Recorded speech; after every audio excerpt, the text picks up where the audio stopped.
dal leen ak jàmm ñu xëy tàqañ yéenekaay xëy ndoo tàmbale ko Le Soleil yéenekaay transfert de fonds de la diaspora naka ci biir réew mi yéenekaay bi ne na 1700 milliards yoo xamante ne si gis nañ ko ci atum 2022 yéenekaay bi naka xëy na dalal ministre du budget naka des finances naka Moustapha Ba Direct News moom la xëyee nee naka Moustapha Ba di chèque nag la branche du paiement du Sénégal nee naka Sénégal am na perspective nag maanaam ëllëg boo xamante ni ci atum 2023 boo xamante ni si ñoo ngi séentu nag ab réduction jëm nag ci déficit compte courant bil yéenekaay bi nag xëy na wax ci leneen naka moo di point actu premier pas jéego bu njëkk Macky Sall naka ci vers les jeunes naka gannaaw naka jafe-jafe bi nga xamante ni si mu am foofee ca diwaanu ko Guinée Bissau le quotidien yéenekaay dikkaat ci compromis de l'administration ak coup de gueule bi nga xamante ni si moom la Abdoulaye Sow daal di yëkkati ca Parcelles Assainies naka dañoo échappé ab catastrophe ab bâche naka daal na nag moo daal dee daanu 2 minutes gannaaw bi nga xamante ni si président daal dinaa dem daanaka naka service ak accueil naka daanaka lu nekk ak catastrophique boo xamante ni si moom lañ fa am administration bi dafay sooxe boo xamante ni si daanaka kenn mu ne su ko wax Abdoulaye Sow naka jot na si yëkkatee kàddu naka di ko ñaawlu l'info yéene kaay dikkaat ci prise en charge ak revendication yi naka mairie ak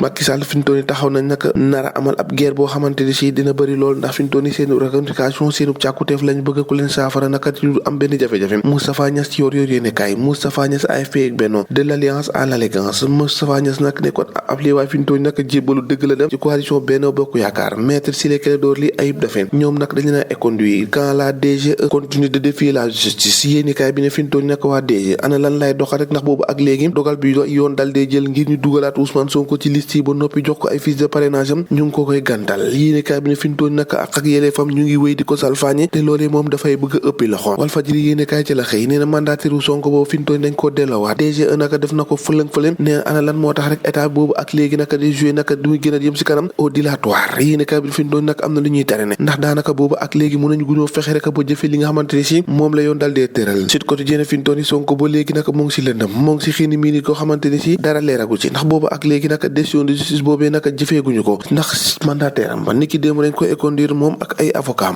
leese ko yéene kay kàddu yu maître Ciré Clédor Ly la xëy fësee nag nee na Ayib Daffé ak ñoom ñi nga xamante ni si ñoo demoon foofee ñàkk te DGE lañ leen a dàqaat nag yéene kay bi ne fi ñu toll naka mbir mi mu ngi tàmbalee métti li métti kay maître Moussa Diop la daal maître Moussa Diop naka dal dinaa bind juge bi nag ñu ne daal yéene kay bi ne na dal dinaa reconnaître ne moom moo tooñ moo ngay